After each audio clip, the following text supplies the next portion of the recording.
রাজু ভাস্কর্যে অবস্থান নিয়েছেন কেন আজকে? নিয়েছি কেন এসেছেন এখানে আজকে? এখানে এসেছি এক প্লেট ভাতের জন্য জীবন দিতে হয় সেই কথা বলার জন্য আসছি। কারণ এসে বলার স্বাধীনতা আগেও ছিল, এখন আছে বলে মনে করি, কিন্তু আসলে এখন নাই। তারপরে বলতে আসছি আজকে আমি। আচ্ছা, আপনি মনে করছেন বাক স্বাধীনতা হরণ করা হয়েছে? 100% হয়েছে। কারণ এখন কেউ কথা বলতে পারছে না। কথা বলা মানেই যে তাকে পিটিয়ে হত্যা করা, কথা বলায় মানে তাকে মানে একটু পানি খাওয়ার সুযোগ দিচ্ছে না। কথা বলা না বললেও তারা এই অবস্থা করছে, আর কথা বলা তো থাক দূরের কথা। আপনি বলতে যাচ্ছেন তোফাজ্জলকে কি মিন করছেন? তোফাজ্জলের হত্যাকাণ্ডটাকে মিন করছেন আপনি? তিনি বলতে শিক্ষা এমন একটা জিনিস, এমন একটা জায়গা যেখানে আমরা মানে মানুষ তৈরি করার কারিগর যেটাকে বলা হয়, টিচারদেরকে আমরা বলি, সেই জায়গাতে মানে এক প্লেট ভাতের জন্য একটা প্রাণ দিতে হয়েছে, সেটা কখনো ইউনিভার্সিটি বলা যায় না। সেটা আমি বলছি আমার নিজের মানে কথা, সেটা হলো খুনে ইউনিভার্সিটিতে আমি আসছি, এটাই আমার কথা। আপনার পরিচয় বলেননি এখন? আমার পরিচয় অনেক ক্ষুদ্র, আমি অনেক বড় কিছু না।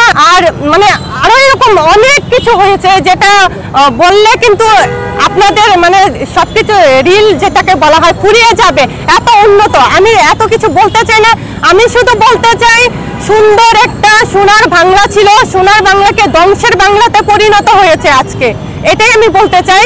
কিন্তু এটা যারা করেছে তারা কখনোই ভালো মানুষ হতে পারে না। আমার কাছে আমি যেটা বলি, যদিও কারো খারাপ লাগে, এটাই বাস্তব। যখন ৭১-এর যুদ্ধ হয়েছিল তখন কিন্তু রাজাকার ছিল আমাদের দেশে। তো আর রাজাকাররা পাকিস্তানিদের সাথে হাত মিলিয়ে কিন্তু অনেক খারাপ কিছু করেছে। তো পাকিস্তানিরা বলে গিয়েছিল যে আমরা এমন কিছু দিয়ে গেছি ৫০ বছর পরেও তোমাদের দেশের মানুষ গর্বের সাথে আমাদেরকে মানে স্মরণ করবে। এইটাই মানে হয়েছে। যেমন কিছুদিন আগে, ৪-৫ দিন আগের গোটা মানে আরো কিছুদিন আগে, মানে সঠিক টাইমটা আমার মনে নাই, মানে জিন্নার মৃত্যুবার্ষিকী এখানে গোটা করে পালন করা হয়েছে বাংলার মাটিতে, বঙ্গবন্ধুর মাটিতে। কি হয়েছে? সোনার মাটিতে জিন্নার জন্মদিন মৃত্যুবার্ষিকী পালন করা হয়েছে। আসলে কি এটা কি করা উচিত হয়েছে? আমি মনে করি মানে এই স্পর্ধাটা ৭১-এর পরে কেউ দেখাইতে পারেনি, যেটা এখন দেখিয়েছে। যারা সরকারি চাকরি খুঁজতে এসে নিজেরাই সরকার হয়ে গেছে, তারা এখন বুঝতে পারেন যে দেশটা কোথায় যাবে। কারণ যার যোগ্যতা নাই সরকারি চাকরি পাওয়ার, সে তো সরকারি চাকরি পায়নি। তো সেই সরকারি চাকরি পাওয়ার জন্যই তো তার এত মানে আন্দোলন। সেটা করে সে নিজেই যেটা সরকার হয়ে গেছে, সেই সরকার কেমন চলবে? শুধু ধ্বংসই ডেকে নিয়ে আসবে, ভালো কিছু নিয়ে আসবে না। সেই সরকার শুধু এক প্লেট ভাতের জন্য একটা প্রাণ নিতে পারে। সেই সরকার শুধু নবজাতক বাবার মানে পাহারা বাবাকে পিটিয়ে হত্যা করে তাকে এক ফোঁটা পানি দিতে পারে না। এই সরকার এগুলোই করতে পারে, ভালো কিছু করতে পারে না। এটা আমার কাছে মনে হয় মানে নিচে পড়ে যায়। সে একটা হলের পোস্টে ছিল, ছাত্রলীগের একটা পোস্টে ছিল, সে এটা নেতৃত্ব দিচ্ছে, ভিডিও আছে এবং ছবিও আছে, সেটা কি হবে? সেটা আমার কাছে মনে হয় সে মন থেকে, সে বঙ্গবন্ধু সৈনিক ছিল না, সে ছিল মুখে মুখে। যারা মন থেকে আমার নেত্রীকে ভালোবাসতো, যে কিনা মন থেকে বঙ্গবন্ধুর আদর্শকে লালন করেছে, সে কখনো একজনকে ভাতের বিনিময়ে পিটিয়ে মারতে পারে না। সে আসলেই ছিল না ছাত্রলীগের নেতা। ১৮০ জনের মধ্যে আমার নেত্রী কোনোদিন বলে নাই যে তোমরা এই ছেলেটাকে মেরে ফেলো। এটাই হয়েছে যে পুলিশ তখন গুলি করেছে।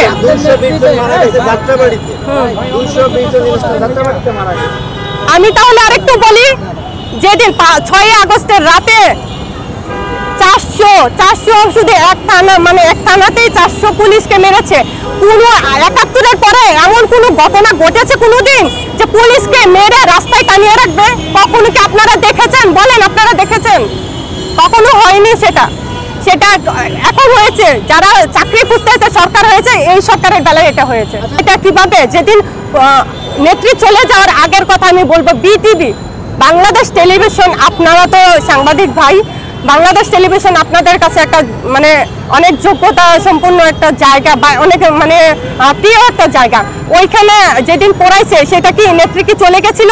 সেদিন কি তার মানে দল কি সরকারকে ক্ষমতা থেকে নেমে যায়নি, কিন্তু সেই দিনে তারা কি করেছে, এটা পরিকল্পিত। এটা কিন্তু একদিন দুই দিন না, এটা পরিকল্পিত ছিল, এটা আমি বলবো। আচ্ছা, এই রাজু ভাস্কর্যে এই 16 তারিখে যে নারকীয় ঘটনা ছাত্রলীগ করেছে মেয়েদের উপরে, সেই ভিডিও ফুটেজ বিবিসি বাংলা থেকে সমস্ত গণমাধ্যমে আছে। তাহলে ওই সরকারের যারা নেতাকর্মী তারা কি শিক্ষা নিয়েছে? সবাই কি তাহলে পথভ্রষ্ট নেতা? কি সবাই যে পথভ্রষ্ট সেটা তো আমি বলবো না, সবাই তো আর খারাপ না। এখানে কিছু মানুষ আছে যে একটু তাদের চিন্তা হয়েছে, একটা বিরোধিতা ছিল আমার নেত্রীর সাথে, একটা বিরোধিতা ছিল, একটু তিনের থেকে তাল বানিয়ে ফেলছে, বিষয়টা সেই রকম। ওটার তো ডকুমেন্ট সহ আছে, ডকুমেন্ট তো আমরা অনেক কিছুই দিতে পারি, অনেক কিছু হয়, ওরকম কোনো কিছুই ছিল না যেটা আপনারা দেখেছেন। এটা আমার কাছে মনে হচ্ছে। এটা কিভাবে মন্তব্য করব? ধরেন আপনার ক্যান্সার হয়েছে, আপনি কিন্তু বুঝতে পারছেন না, ডাক্তার আপনাকে বলবে যে আপনার কিন্তু 50 লাখ টাকা লাগবে, কিন্তু আপনি কিন্তু এটা বুঝবেন না আসলে কি আমার 50 লাখ টাকা লাগবে কিনা। মানে বিষয়টা আমরা এটা অনুমান করে বলেছে, উনি তো ডাইরেক্ট বলে নাই এটাই লাগবে, এটা দিয়ে শেষ করতে হবে, এটা বলেনি, লাগতে পারে সেটা বলেছে। কিন্তু 300 কোটি আর 20 লাখ পার্থক্য নেই। যেমন সরকারি চাকরি খুঁজতে এসে নিজেরা সরকার হয়ে গেছে, যেমন পার্থক্য এটা হচ্ছে তেমন পার্থক্য। এটা আপনাদের টাকা আপনারা বলছেন, ঠিক আছে, কিন্তু আপনারা কি এটা কোনোদিন কেউ উদ্যোগ নিয়েছেন যে মেট্রো রেল হবে? কেউ কোনোদিন নেওয়ার সাহসও পান নাই। কেন পান নাই জানেন? আপনাদের মতো সেই সাহসিকতাটাই ছিল না, আপনাদের কাছে ওই ওয়েটাই ছিল না যেটা আমার নেত্রীর কাছে ছিল। তাকে আপনারা সাধুবাদ জানান, তাকে আপনারা সম্মান জানান, তাকে আপনারা অসম্মান করেছেন, সেই জায়গা থেকে আপনারা তাকে সম্মান জানান। একটা মানুষ দেশকে এত উন্নত করেছে, সেই কৃতজ্ঞতা বোধ নাই কেন আপনাদের? আমার কাছে কি মনে হয়, এই যে এখন আমরা নিউজগুলো দেখতে পাচ্ছি। আচ্ছা তাহলে আমি একটু বলি, এই যে আমি একটু বলি তাহলে, হ্যাঁ, বন্যার জন্য কত টাকা উঠেছে, এইখানে তারা কি কেন মানে ব্যাংকে রাখবে কেন? তাদেরকে কি বলা হয়েছে বন্যার টাকা ব্যাংকে রাখার জন্য? এখানে দুর্নীতিটা দেখেন পাহাড় সমান, আর আমার নেত্রী ওরকম কোনো কিছু করে না। আপনারা যেটা ভাবছেন, যেটা মনে করছেন, এটা সম্পূর্ণ ভুয়া। আমি বলছি ভুয়া। নিউজ দেখছি আমরা, নিউজ তো কত নিউজ আপনি বলেও দিতে পারেন যে আপনার সাথে আমার সম্পর্ক ছিল অনেক। দেশে আসবে কবে বা কিভাবে দেশে আসতে পারে, আপনারা তার জন্য কি করছেন? কিছু করছেন আপনারা? আমরা তার জন্য কিছু করছি বা করিনি সেটা বলতে যাব না। দেশে গণঅভ্যুত্থান হলে তো পদত্যাগের প্রয়োজন পড়ে না। এটা পরিকল্পিত ছিল, এটা আপনারা যেভাবে বলছেন সেভাবে না, এটা অনেকদিন আগের থেকে পরিকল্পিত ছিল। এটা কোনো আমি এটা আপনাদের মতো করে বলবো না, আপনাদের মতো করে চিন্তা আমি করি না বা আমরা করছি না। কেন জানেন?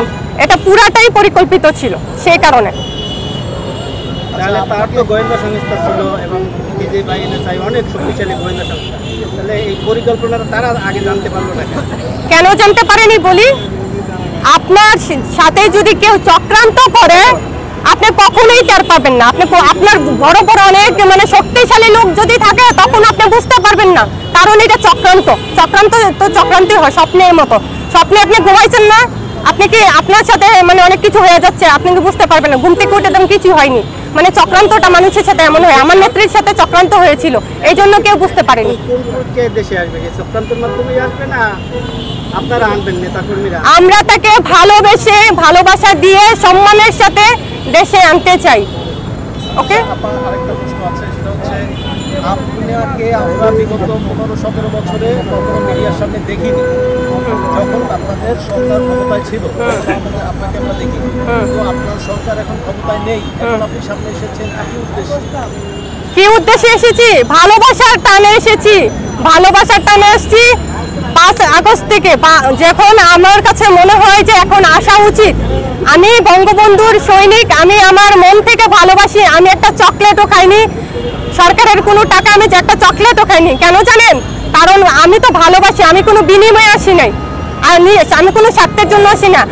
আজকে আমি জোরে গলায় বলতে চাই যে এই সরকার যারা এই দুর্নীতি করে এখানে ষড়যন্ত্র করে এখানে আসছে, তাদের সময় ভালো যাবে না।